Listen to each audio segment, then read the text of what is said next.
coming to you live from the City of Angels, Los Angeles, California. It's the Sheena Metal Experience with your host, Sheena Metal.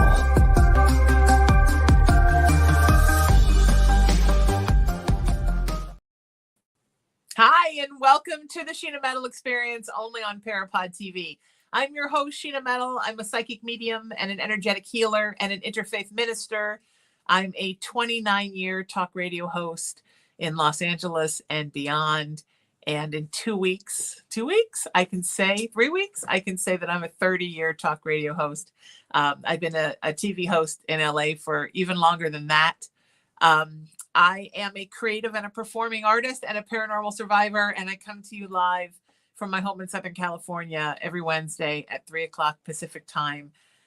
This show is about spirituality. It's about creativity. It's about humanity. It's about passion. It's about service.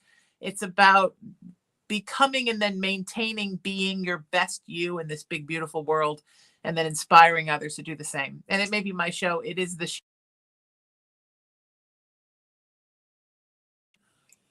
That doesn't mean it's not always and forever your experience, which it absolutely is. I've known my guest today. We were figuring out in the backstage for almost 40 years.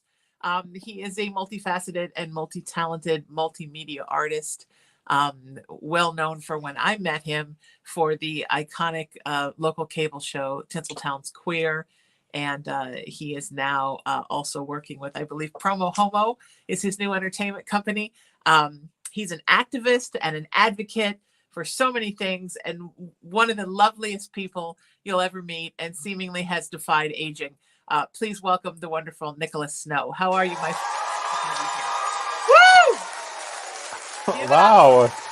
Thank you, studio audience. Yes, applause. A huge virtual studio audience. Yes, this is 62, and I'm still not through. You know what? I had dinner with a friend the other night, not to brag, but I am, who thought I had misspoken, said 47 when I said 57. And she was like, wait a minute. Wait, did you say 57? And she was genuinely like surprised. And so I thought, well, you're doing something right when you're aging okay. And I think for me, it's a lot of clean living, which maybe isn't so much fun. But it's also just, I think, being a happy, positive person. I think, and also being in service. I think if you're always occupying yourself with how you can make the world a better place, it keeps you young. Well, I was thinking as I was contemplating being on your show that I'm just grateful to Spirit that you and I are both on the planet after all these years. Yes. And you mentioned clean living, and I'm 23 years sober. So I imagine that has something to do with the rate at which I may or may not be aging. I agree. It's so I have a couple fun stories that I want to share. First of all, my songwriting partner of 30 plus years, who is one of my best friends, is my ex-boyfriend from my 20s and 30s. And he used to come to all the events with me when we were doing local cable shows side by side. And I remember when I introduced him to you, he reached out and hugged you. And that's not like a big deal now for like a guy to hug a gay guy, a straight guy to hug it. But in the early 90s, life was a little different then. And I remember you always referred to him as my tolerant straight boyfriend. And he always got such a kick out of that. So when I told him that you were going to be on the show today, he said to tell you that your tolerant straight ex-boyfriend says hello. Well, thank you. It made him feel so proud that you thought it was great that he didn't care, because he never cared. And I think people who are loving and keep love in their hearts, we don't see color, and we don't see gender, we don't see sexual preference, we don't see ability or disability, but we're always fighting, right, on a humanitarian level to get the world around to that place. And we kind of all have to stick together and be united to help to convince other people that that's the evolvement of humanity, right? That's where we all should be going.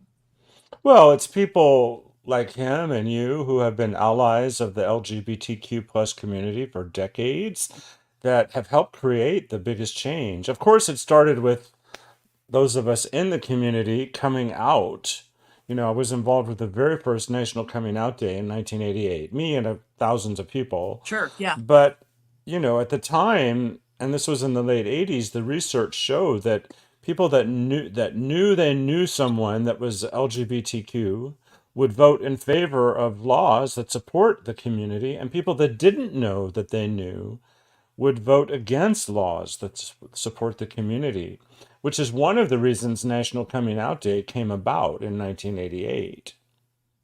Yeah.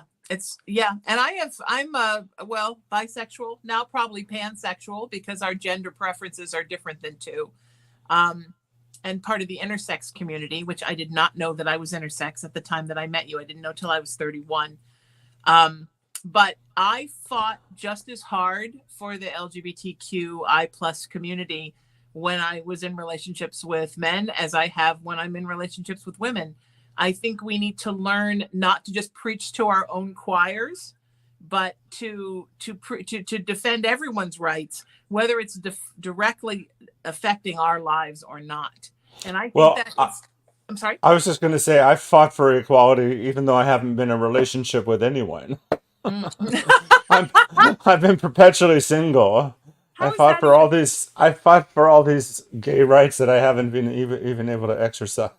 Yeah, I fought hard for the right to gay marriage, and I have absolutely no urge to marry anybody. But I think if that's what you want, I'll fight for that for you.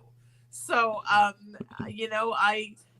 think it's important that we fight for rooms that we're not in.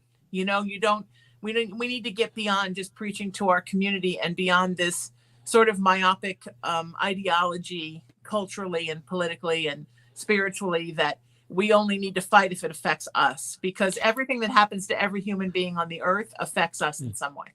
I love what you're saying about fighting for people in rooms that they are not in. Yes. And an example of that is I consider myself an evolving ally. I'm always trying to get better and better at being an ally for brown and black people. And I was watching the Republican National Convention in which Tim Scott said that America is not racist. And I posted on my Facebook page that I'm sure most of the black people I know would disagree with the black man on stage at the Republican National Convention that America is not a racist country, because I believe America is a racist country. White privilege is enshrined, and I look forward to helping to dismantle white privilege. The other thing that I share to sort of help educate people, and I didn't know we would get on this topic, but that's the great thing about a fluid, unscripted interview. But Absolutely. one of the things that I talk about is the fact that I am a beneficiary of generational wealth. I'm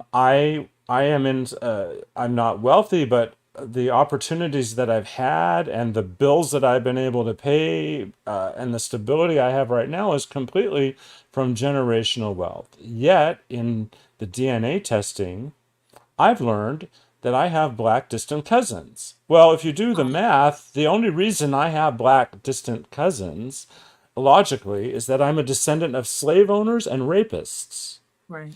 which is a harsh reality. But that's why I have, I think, a deeper understanding of what inherited wealth means. The fact Right. that my cousins who are black, who I haven't had the opportunity to meet, are in a completely different circumstance. Yes, yes. And I would go even one further than to say that, yes, I agree with you that we are a racist country and a sexist country, but I would also say that we are a racist and a sexist species, that we have a lot of work to do as human beings in many, many places in the world with how we categorize people and how we put people in boxes and the divisiveness and diversity that we create between each other. I think it's a special disorder. And, I always say that, like, I always talk when I talk and do workshops and spiritually, I always talk about how, human beings are like special toddlers, right? We haven't been around for that long. We're still kind of in our pee pee poo poo phase. Something like an alligator and a crocodile knows that like all it does is chill out in the water until it's time to either eat or make more crocodiles. But we're still so young that we're still like all over the place with we're this, we're this, we're this, we're this, and we're trying to figure it out. And I do believe overall that human beings are moving in the right direction. But I also think we have to always keep an eye on it and make sure that that we are moving in the right direction, because there are always those that want to turn the clock back on everything. And being a white woman, although I am of Irish descent, so certainly there was a time in this country and in the UK where my ancestors were not treated as white people. But being a person who you look at me and you see that I'm white, I also understand the privilege that I have because of that. But that's just why you need to make sure you fight harder for those that are not like you, because it's not just about you, right? I mean, I remember after, an election that we probably won't talk about, I remember some of my friends in the queer community being, when people of the Muslim faith were being attacked, I remember them coming at me and saying, well, is it going to be us next? And I thought, it's not about that. It's not about whether or not it's going to be gays next. It's about what's happening right now. And as a human being, are you jumping in the ring to defend people that are being marginalized or treated unfairly? It doesn't just have to be you. I have a friend who's a brilliant activist, and he told me a story once about when he first was getting involved in activism. He went to go hear this lady speak, and forgive me for not remembering her name. And she said at the beginning of her talk, if you're here because you want to defend my cause, you're in the wrong place. If you're here because you realize that my cause is also your cause, you're in the right place. And that's always really stuck with me. Being somebody who is an interfaith minister and a spiritual teacher and a spiritual counselor, I mean, it's all about unity. We've got to get on the same page with making the world better for everybody. And that's such an important thing to me. And I love all the work that you're doing to move things in that direction, my friend. I'm so proud of you and so proud to know you. Thank you. Well, the feelings are mutual. What's the other story you wanted to tell? I'm dying to know. You Oh, said you I had. want to talk about when we first met. Yeah, one was the tolerant straight boyfriend story, which I just love. I was so proud at that time, like, oh, I've got the tolerant straight boyfriend. I thought I'd hit the lottery. So when you and I met, we were both doing cable access shows very close to each other. And you're going to have to maybe fill in some details that are fuzzy in my brain. You, in protest of something, did a nude show, right? A nude performance art piece. Yes. Uh, I had written an open letter to Hollywood called Okay. Tinseltown is Burning.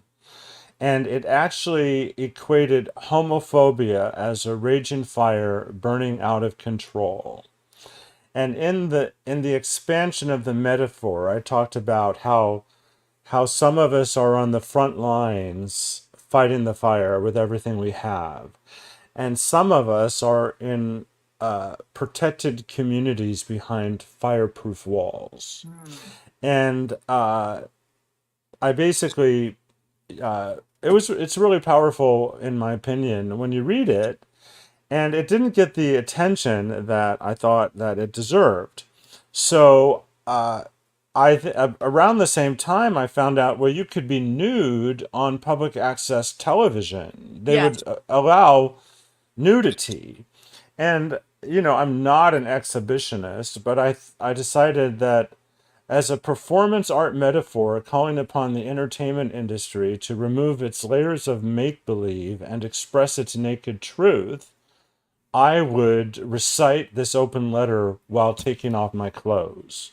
And I would time it so at the end of that open letter, I would be completely naked for a few seconds. And I was all set to do this in the West Hollywood Public Access Studios. Right. I remember that it was West Hollywood Public Access. Yes. Right. I was all set to do it live. And then the city attorney came down with a ruling within hours of the show stating that while I could air this on public access, I couldn't physically be naked in the public access television studio. So Jamie Kravitz, who was the head of West Hollywood Public Access Right. at the time, and a couple of volunteers, if they reach out to me and remind me who they were, went with me to my apartment, literally right before this live broadcast. And we did a video of me doing the performance art piece in the bedroom of my West Hollywood apartment. So we recorded the whole performance art piece, and we raced back. I can't believe we're talking about this. We raced back to the West Hollywood public access studio, and in the live broadcast that night, I talked about it, and then we rolled it in. And then I started syndicating that performance art piece to a variety of shows. And as you know, at the time, the live shows on Century Cable were on Saturday mornings. Yes. And a lot of kids are watching TV on Saturday mornings. And here they would come across this man taking off his clothes. Children were not my target audience, believe me. Of course. So, and then the night that it happened, KTLA News, Channel 5, what's his name? Dumfrey or Humphrey? Oh, There was, yes, yes. I forget his name, but he was very perturbed at what I had done, and it generated a bit of attention. But that's a good time for me to say that I include that entire performance art piece in this documentary I made by accident called Tinseltown's Queer 30 Years Later. And basically, a year ago, in preparing for the 30th anniversary of the taping of the first episode of Tinseltown's Queer, I was going through a lot of my archives to put sort of a best of screening. And by mistake, I sort of created this 2.5 hour best of chronological sequence of powerful clips that in and of themselves have this powerful narrative arc. So I had a screening a year ago on my birthday, which was about the 30th anniversary of the taping of the first episode. And just this week, I've made the entire 2.5 hour documentary available on my Patreon page for anyone that subscribes for as little as $3 a month. That's And you awesome. can sign up for $3, watch it, and discontinue. But within that, The red box. within that 2.5 hour documentary is the complete nude performance art piece. That's so beautiful. Well, I don't know if you remember this, but I remembered what you were going through, and we had just become friends. And I was so appalled that they told you that you couldn't take your clothes off, that we did a nude show in tribute to you. I don't remember that. Okay. So I was hosting this crazy rock and roll variety show called Sheena Metal's Freakin' Rock Review, where I dressed up like, Twisted Sister. We all wore. And they had come to us and told us that, I knew that it happened to you. So I said, well, we want to do a nude show. And I was working for United Cable at the time in the Valley, San Fernando Valley. And they said, well, you can't because of X, Y, and Z. And I said, okay, so we're going to do the closest thing we can do to a nude show. So I think I had a long blonde wig that just covered my breasts, and I wore a merkin. For people who don't know what a merkin is, I'm not even going to spoil it. Look it up. I wore a merkin, and then the guys, including Tolerant Straight Boyfriend, they just wore their guitars and their snare drum. And the girls, we had an endorsement at the time from Pizza Hut. So the girls cut the logos out of Pizza Hut boxes and made like these tiny bikini, like pasties. And we did a show called Live Nude Nudes, because there was that, remember that, there used to be that strip bar when you drove into LAX called Said live nudes. And so we did it, and we did it in protest and in tribute to you. And I kept talking about you, and we're doing it for Nicholas, and we're doing it for Tinseltown's Queer. And we did it as a live call-in show, and we played music, and it was fantastic. Now I look back and go, oh my God, I took all my clothes off. What was I thinking? That's fantastic that I did that. I would do that now in protest for you. Because I just felt like there was something so wrong about telling people there's no censorship. here's you have a right to do anything you want, and then suddenly, no, you don't, and then it was this scandal. That was Well, part of it. I want to thank Jamie Kravitz, and I did at the time, and the volunteer that ran with me to my apartment with the camera to tape it. I mean, they supported it Oh, completely. wonderful. It's just the city attorney Yeah. that came down with the decision I couldn't actually be naked in the studio live. But that particular video aired multiple times on West Hollywood Public Access, Century Cable, United Artists, Hmm. and Continental Cable. Yeah, because I Um, remember the program director, Larry, oh, what was his last name, at United Artists. He was very like up in arms that they had censored you. So I was like, let's do a nude show, Larry. And he was like, okay. But he knew because it was United Artists, they wouldn't let us go full nude. So we just faked nude. But it was fun. well, on United Artists, they did air it full nude, I believe, but it wasn't. I wasn't naked there. It was a syndicated tape to their cable system. Exactly. Right. They Yes. have let us take all our clothes off in the studio. So we just made it seem like we took all our clothes off in the studio. Because I was feisty in my 20s. I'm still feisty, just I feist in a different way now. But I've always been sort of, if you want to get my Irish up, tell people they can't have rights to do things. That's always just whatever it is. And I also think in this country, and I talk about this a lot, and this is this country specific thing, it's not a whole world. We're so about violence here, and we're so terrified of sexuality. We're so terrified of nudity. If somebody shows a full frontal, or God forbid there's a penis in a movie, then it's an NC-17, but you can watch somebody get disemboweled I on. always thank God when there's a penis in a movie. Not I God feel like, forbid, it's thank God. Thank the goddess, thank the producer, thank the director, thank the actor. right. Yes. Thank everyone for penises.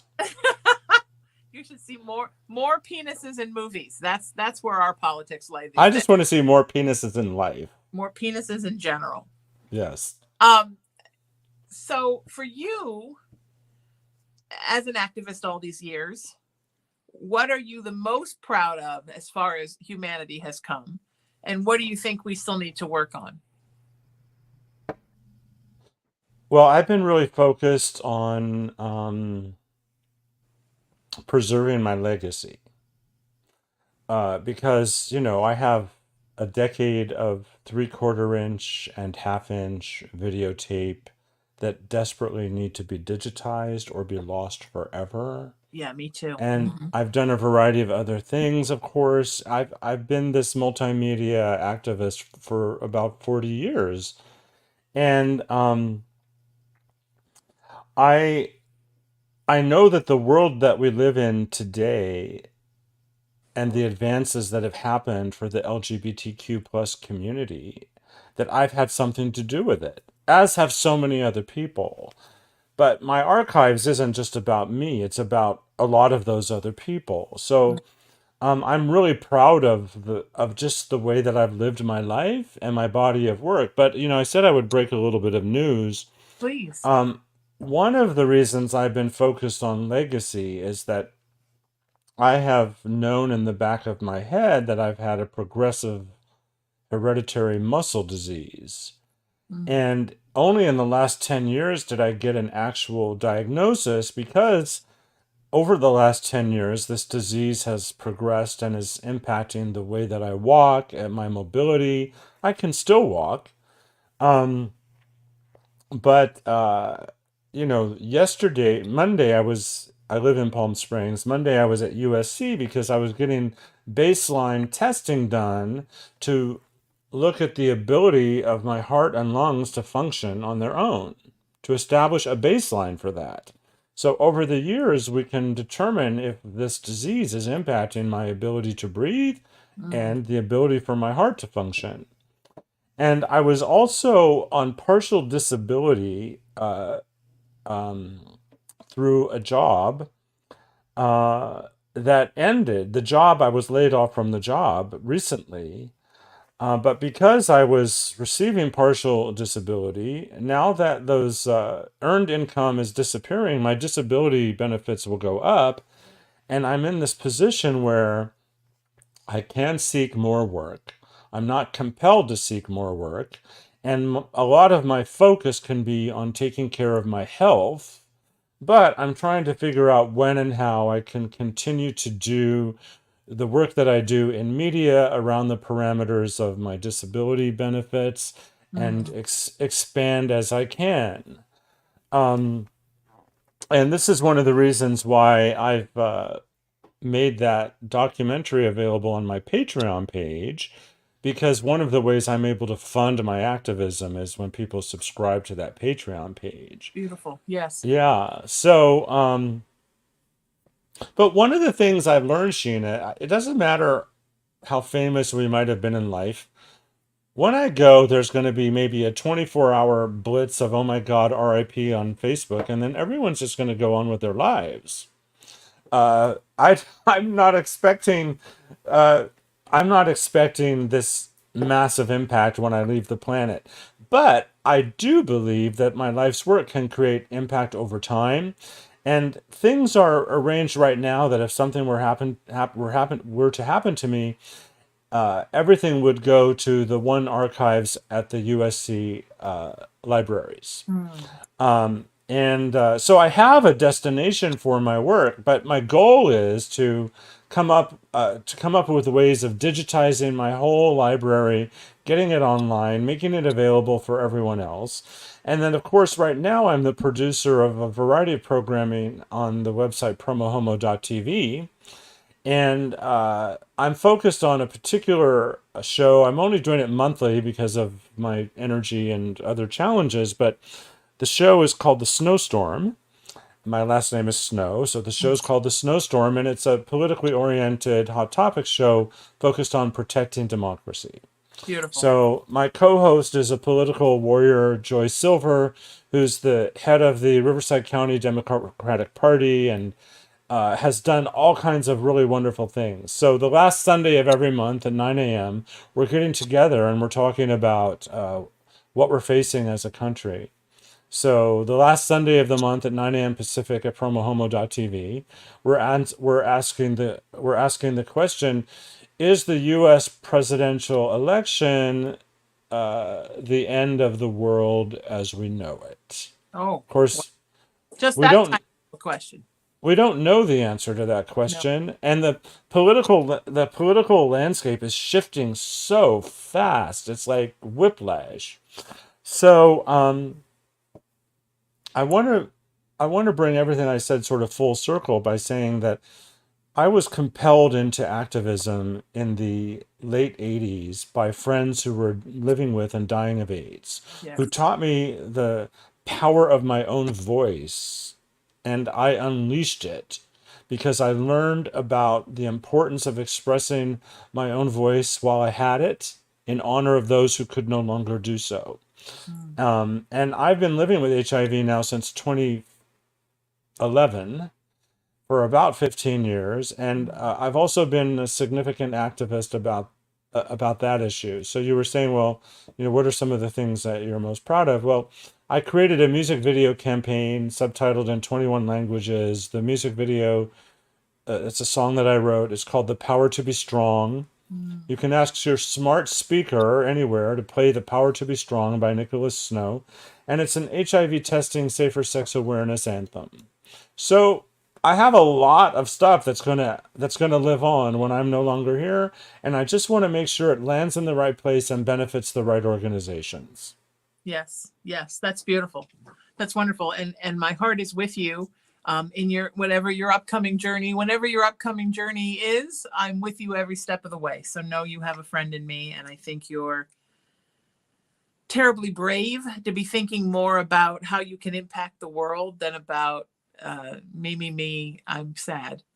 Um, it's hard when we are facing our own personal challenges to at the same time be thinking about how we can affect the world and make it a better place. And Don't you think, Sheena, as someone who's been in the public for 4 decades like I have, mm, that despite our focus on service, that we have a people out there that do think we come from a place of me. Yes, and I think that's sad because most of the people I know who are like that are so not me. If anything, we're not me enough. You know what I mean? I've just started this new, launching it next month, this new project, a new movement called the Choose You Project, because I find in my spiritual work and in my spiritual practice that so many people are not choosing themselves. And that choose you doesn't mean that you don't choose the world, or you're not about the world, or you're not a. I always say that self-love is the least selfish thing that you can do, because when you love you, it branches out from there. But so many people who are empathic and aware and for the world are putting everybody before them to their own detriment, and to the own at the risk of damaging their own spiritual, emotional, and physiological health.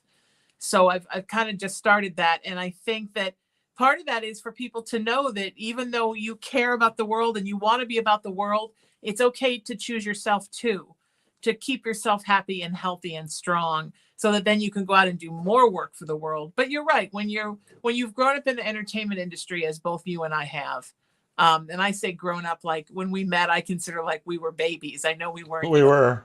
we weren't five, but we look back now and we think, oh, I mean, I think I was 23 when I met you. So we were both in our 20s.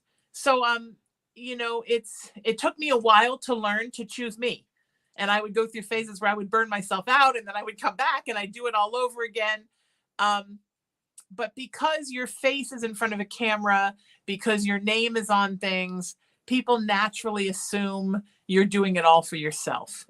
And I think you find that oftentimes people who are out there sacrificing their free time to be for like, I don't have kids. There's a reason why I don't feel I would have had the proper time to devote to kids. I love kids. I would have loved to have had them. I didn't want to give them half a mother. And because I was always about the world, my kids are my radio shows and my songs and my activism, and the world is my project.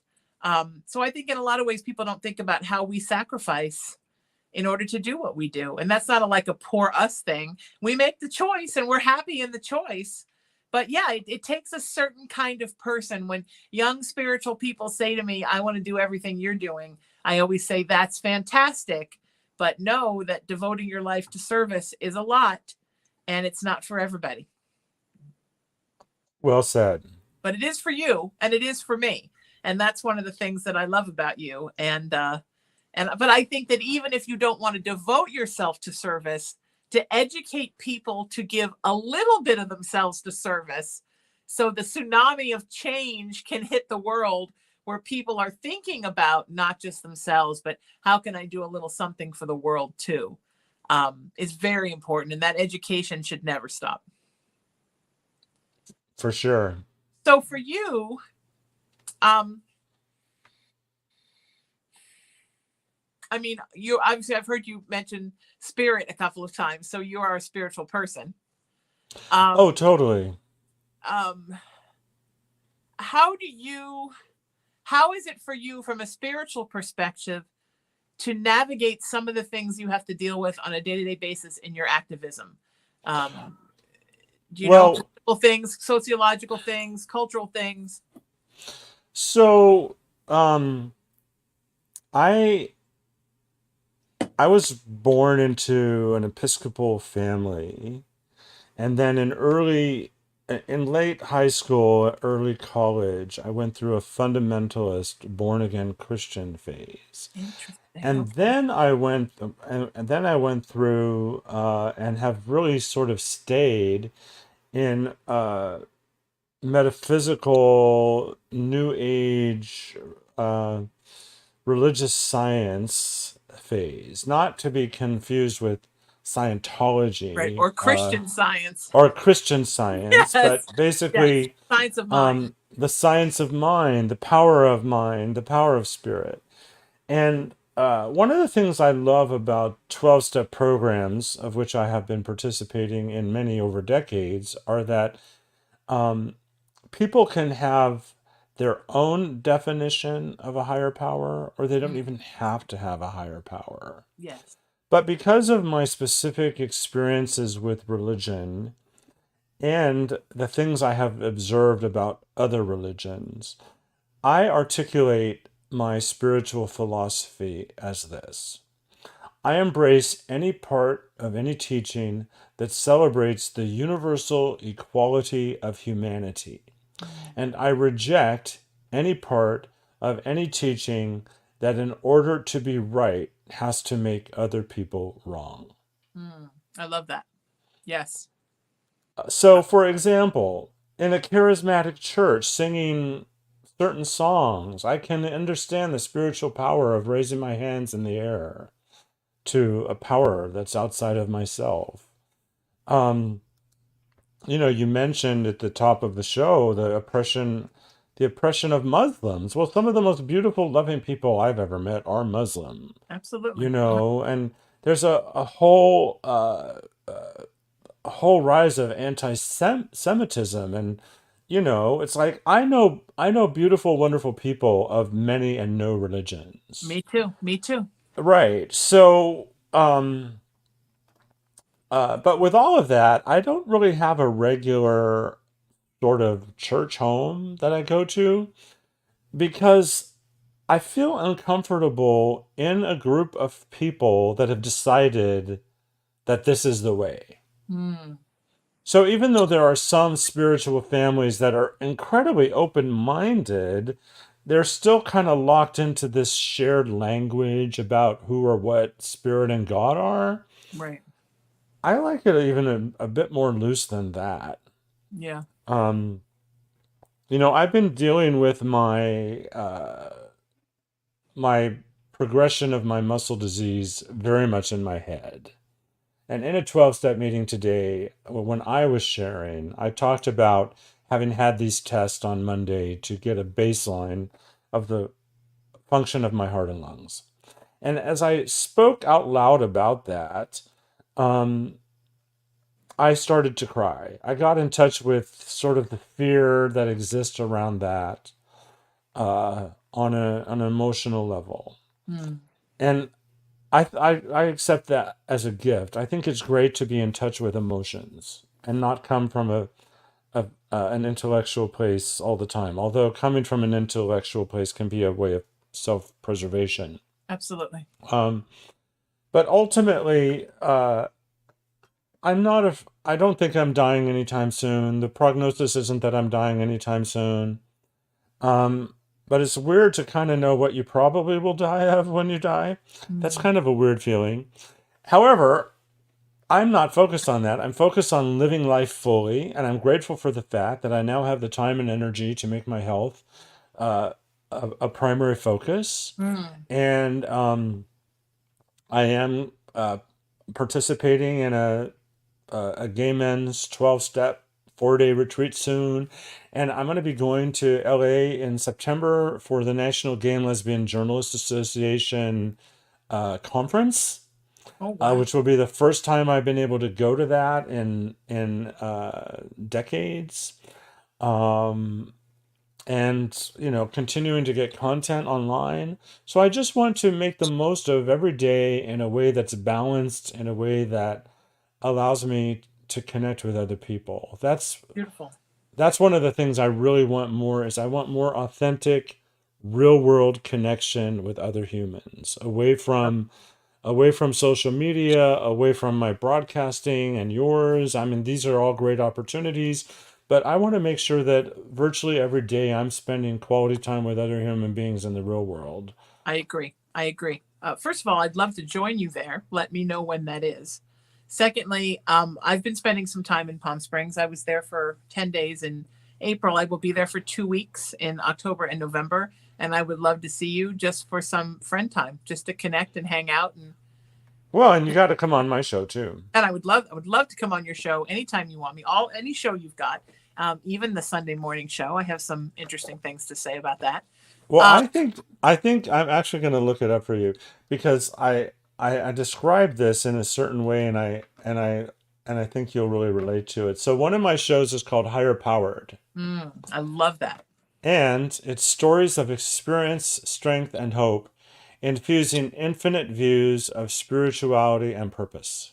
Hmm.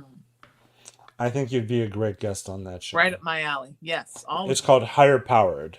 I love that. Yes, I would 100% be on higher powered, and I would like to eventually hit all of your shows. I have some interesting things to say, even on the political show. I had kind of, I used to do my own political show, and then there was a big thing that happened, and I stopped. And at that time, I had started my nonprofit, raisingthevibration.org, after my mom passed to carry on her teaching. So everything that had been the political show got shifted to that. I put everything into a spiritual place. And in the fall of 2016, I felt that was where people needed me the most. Um, but I also think that everything affects everything else, right? And it's interesting what you said about your spiritual beliefs. So I consider my spirituality to be interfaith, and as an interfaith pastor, I'm a staff pastor at the Founders Church of the MCC denomination in Hollywood, and I do their interfaith service. And the thing that I love about interfaith is that no matter what your spirituality or your religion is, you're just, as an interfaith person, you're acknowledging that everyone's exists and it's okay. So my sort of mantra is all paths paved in good lead us to the light. Doesn't matter what the path is. It's just if you're thinking the positive thoughts and you're doing your service for the light, then however you choose to worship in whatever building or not, or however you choose to label yourself or not, is 100% your business. We're all in this together. And I like to use the terminology about spiritual salad bar, because I think it's interesting that you can go to a salad bar, and I love a salad bar, right? You can hit the sizzler, and everybody takes what they want and puts it on their plate, and the things they don't want, they don't put on their plate. And we all sit next to each other in a room at tables with each other, and we all have different plates. And nobody's mad that somebody's eating something the other person isn't eating. Yet in spirituality, we are so concerned with what other people believe that in some ways it encompasses our whole thought process. So we're not even really focusing on what we believe. We're too busy being angry at what other people believe, which is, to me, completely contrary to every message I've ever received from Spirit about how they would like us all to be. So I like the idea of the spiritual salad bar, whatever you like. And working for MCC, which is, I like to call it a big gay church of a lot of people who were told because of their sexuality and gender identification that they could not be Christians. They have fought so hard to be Christians and be part of the LGBTQIA plus community. It's nice for me to be there, and they'll come, and sometimes, people will send me a little text or a little email and say, I'm a Christian, but is it okay that I like crystals, or is it okay that I believe in reincarnation? And I love that, because I think it's great to be what you want to be, but it's always nice to know that you have the ability to continue to seek and pick out things from the salad bar that you like and put them on your plate. It doesn't make you any less a Christian. It doesn't make you any less a Muslim or any less New Age. It just means that we all have different things that we like that make up our spiritual palette. And that's sort of my mission as a minister, I think, is to let people know, hey, whatever you're into, it's all okay. And you can still identify any way you want. Well, that gets back to what I was saying about 12-step programs. It's that spiritual salad bar. Yeah, Everyone goes to that salad bar and picks up their own higher power or yes. whatever, and communes together, and across programs and across decades. I do want to give a shout out to MCC churches. An MCC church was huge in my life when I was coming out in the 80s while attending Arizona State University. And I went to district conference, and then there was a different organization called Evangelicals Concerned, which is a gay LGBT spiritual organization. I went to that conference. I sang a lot in church, Beautiful. Amy Grant, second chapter of Acts, I was a featured singer in church a lot. I've had the opportunity over the years, of course, especially living in LA, the period of time that I did, to know Troy Perry. I know Troy Perry would know who I am, and that's Sure. an honor to know that. And I think that it's really powerful.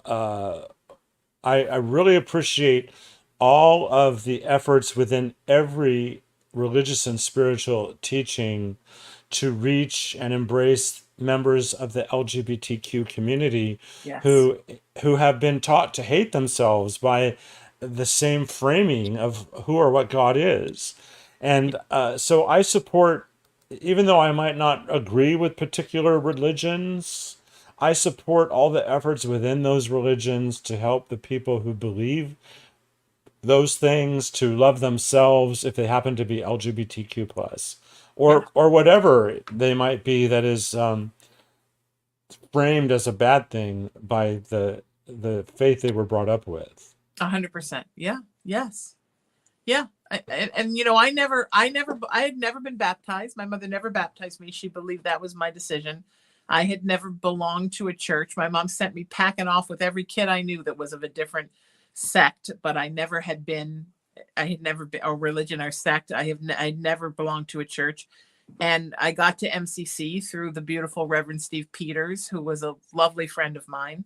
He And passed away not so long just ago. yes, just last summer. Yeah, yes, and he was a very dear friend of mine. And he when I was a baby minister, I never thought I would become a minister. It was a message from Spirit to do so after I founded that nonprofit.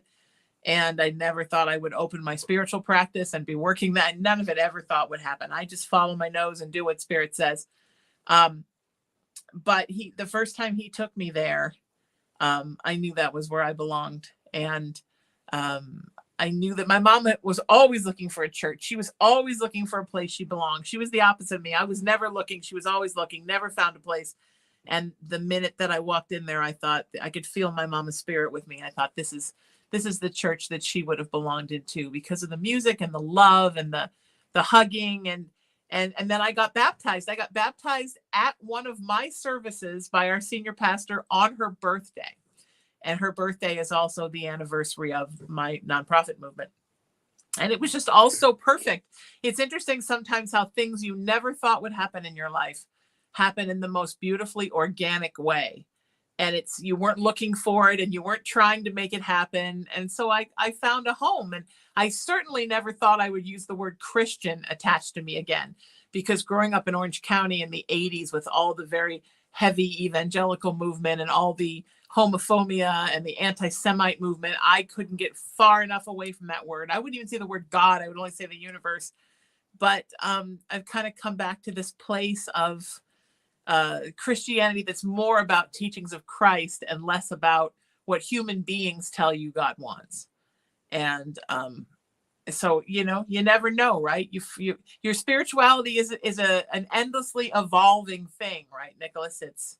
You're always growing and changing as long as you're on the earth, and your spirituality changes with you. Well said. Hopefully as you become more evolved, you take more things. So that's why now I'm here to help all these sweet Christians know that it's okay to have a crystal, and it's okay to burn some sage, and it's okay to believe in reincarnation, and you do you. Because I think that's kind of the thing that, I mean, the messages for me from Spirit are always like, you do you, just don't hurt anybody. One of the things, this is also sort of a shameless plug, but Please. I performed at the Comedy Store for a while. Sure. Now this wasn't one in my act, but it's sort of a joke that I've used over the years, and people would say, "Are you a homosexual?" My response is, "I don't know, but I'm a hopeful sexual." Yeah. And then it came to me, wow, I'm going to trademark that and put it on shirts, and I have done that. Oh, nice. So now, if you go to hopefulsexual.com, it takes you to an Amazon store where you can get tank tops, long sleeve t-shirts, regular t-shirts, hoodies, sweatshirts, and baseball shirts with the word hopeful sexual stamped on the front and the back. Oh, I love that. And the purpose of the hopeful sexual campaign is to create authentic human connection while simultaneously combating sexuality based shame and stigma.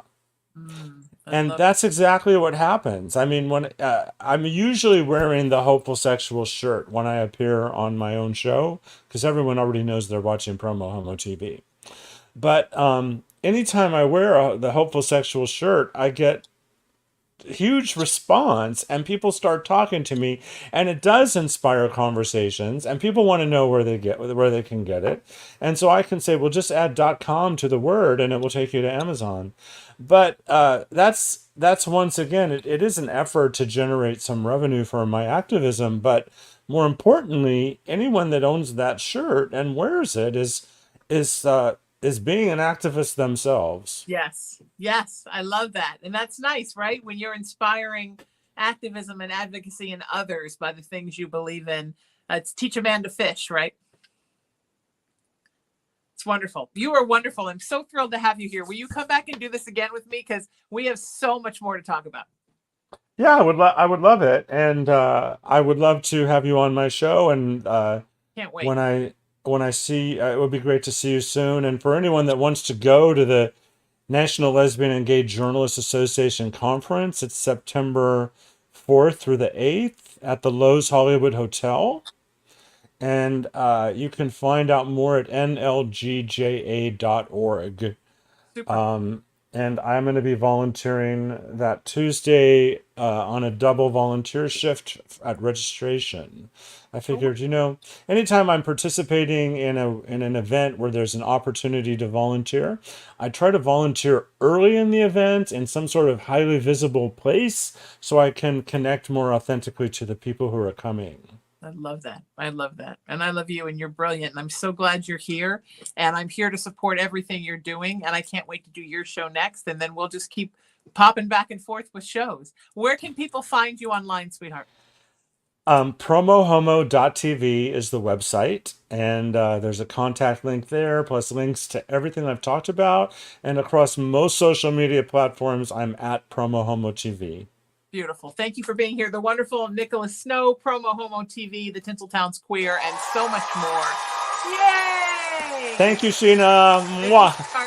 If you missed any of those links, please go to SheenaMetalSpiritual.com. Find me on social media everywhere, just at Sheena Metal. And if you want to stay in touch, you can send me a text message. I'll give you my phone number right now. 818-437-0886. That's 818-437-0886. Thanks to Tony Sweet. He is the owner and operator of Parapod TV. Thank you for allowing us to be part of your television family, my friend. Please look for us on the Roku channel, iHeartRadio, and more. And to my engineer and producer, Emery, you're the wind beneath my wings, buddy. What would I do without you? I would be a mess, a hot mess. I'd be like the witch from the Bugs Bunny cartoons with the hairpins flying everywhere. That's what I would be without you. Until I see you all next time, next Wednesday, 3:00 Pacific time, seek peace, live in love, lead with kindness, embrace unity, always work to raise your vibration, and know that you are love and you are loved, and you're so loved by me. I'm Sheena Metal. This is the Sheena Metal Experience, only on Parapod TV. I'll see you next week. Take care of you. Stay beautiful. Choose you. Namaste.